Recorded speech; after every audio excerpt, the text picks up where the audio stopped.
When I knew I didn't need climate science to figure out human-caused global warming. It made sense from what my experiences told me about mass industrial society's outcomes. As a young, suburban latchkey teenager, I suspected it. You might argue that I got it right for the wrong reasons, but it's a fact. I got it right for real reasons. So how'd I get this special knowledge before the existence of climate deniers?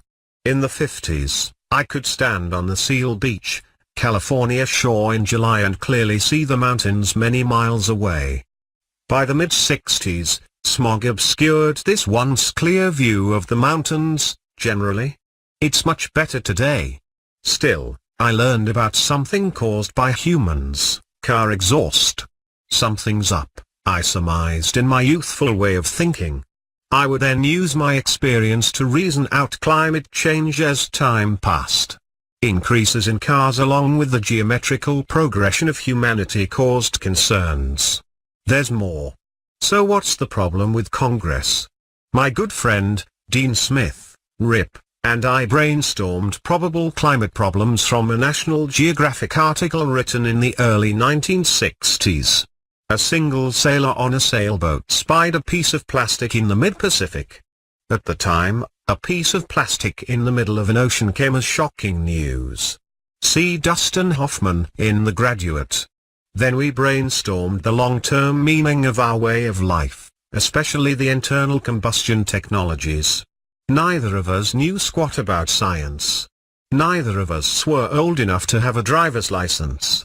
We reasoned that plastic pollution would grow with the human population. It did. We reasoned how air pollution would increase with spread of fossil fuel use. It did. If I could find that National Geographic article, I would send it to all of the United States congressional representatives, free. Learning cigarette smoking, I bought cigarettes in the 1960s as did many of my peers. I no longer buy cigarettes. The Surgeon General's warning label remained for the future, as does the fossil fuel warning label. President Johnson in 1965, President Johnson warned me that we caused climate change. Quote, "This generation has altered the composition of the atmosphere on a global scale through radioactive materials and a steady increase in carbon dioxide from the burning of fossil fuels." Unquote. President Johnson. He didn't warn me about cigarette smoking. I needed neither of these warnings. I understood both outcomes by my own experience. We all learned that cigarettes would cause serious damage to our breathing after years of sucking in cigarette smoke. Quitting did not come easy, which most heroin addicts will verify. They say, it's easier to kick heroin than cigarettes. I heard this from heroin addicts in Santa Ana and Westminster, California. Hitler. I worked with them part-time. I drove them to the Santa Ana Methadone Clinic and a well-known heroin addict told me about methadone's part in war. Hitler used methadone to help his infantry soldiers survive freezing cold in Russia. He also used it to keep his infantry soldiers near their organizational supply lines, rather than accidentally stray off and find a safer, warmer place in the world. You see, methadone addiction surpasses heroin addiction by six-fold. Hitler didn't provide warning labels on his methadone, either. My generation, the baby boomers, were known as the first generation to be raised by television and the Vietnam generation. We were also the first generation to grow up with televised cigarette mass marketing propaganda. At one time, Hollywood stars smoked cigarettes, generally. Likewise, we got the full thrust of a planned, coordinated, Detroit propaganda campaign to buy cars. Young Vietnam soldiers returned home to buy their first car, smoke cigarettes, and deny climate change. You can see how television played a big part in recruitment for the military, as today. In those days, the draft remained a motivator as well. It remained an inevitability for the young, working-class males to enter the military, mostly. In Vietnam, many of us smoked even though we knew smoke hurt our breathing over time. It did. Tobacco industry deniers knew about cancer and tobacco smoking, too, but warning labels were another intrusive government regulation. Young infantry soldiers were given Chesterfield King and Lucky Strike cigarettes by the carton while in the boonies, bush, field. I assume Marine infantry received similar gifts. Keeping cigarettes dry during the monsoon season was a bitch. Somehow smoking seemed like a fair trade-off. Warning labels would not have deterred a committed smoker, anyway. Since the odds of dying instantly or from a horrifically painful wound were about 1 in 3, having another cancer stick seemed reasonable enough. Many infantry soldiers are known, as it turns out, to harbor suicidal ideas at times. I think that they reason something like this: is it better to die a horribly painful death at the hands of another, or die instantly, painlessly by one's own hands? At least the death anxiety ends. Since war and smoking joined hands, I must assume that soldiers gave away their positions by smoking. Noses came into play as offensive tools, a search and destroy fragrance. Finding opposing infantry soldiers before they find you has positive outcomes in the infantry's cat and mouse role reversals.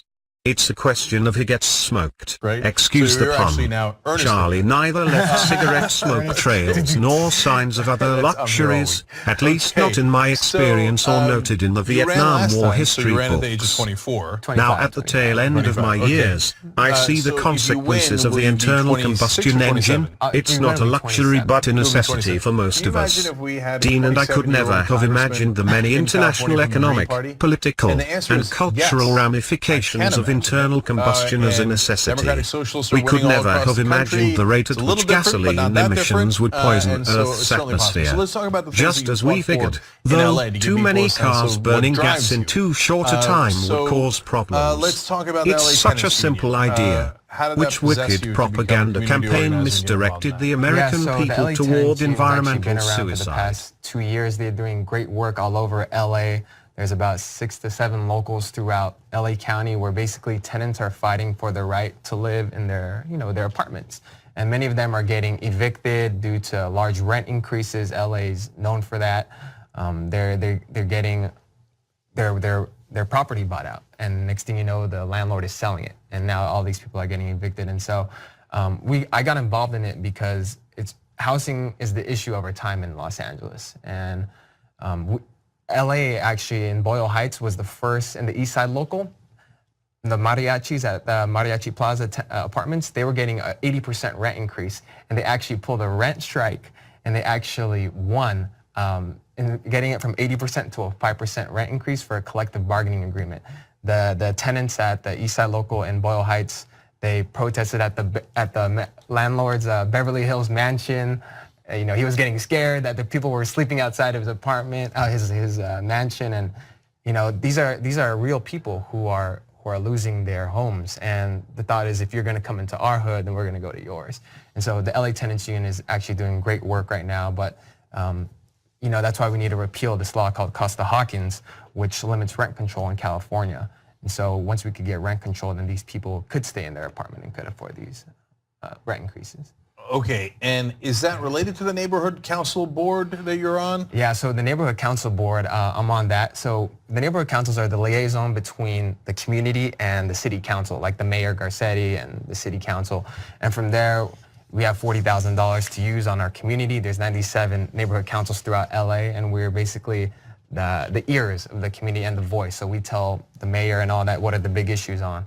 And I'm in Koreatown, and like I said, in Koreatown, the big issues there are housing as well. So we always tell the mayor, hey, we need to enact rent control. We need more low-income housing. We need to stop approving all these market rate developments. So it all ties in together with the work that I do. My biggest issues are probably housing, homelessness, and healthcare and all that. So. Well, housing is an enormous issue in Los Angeles. If Anna lived in your district, you'd definitely have her vote.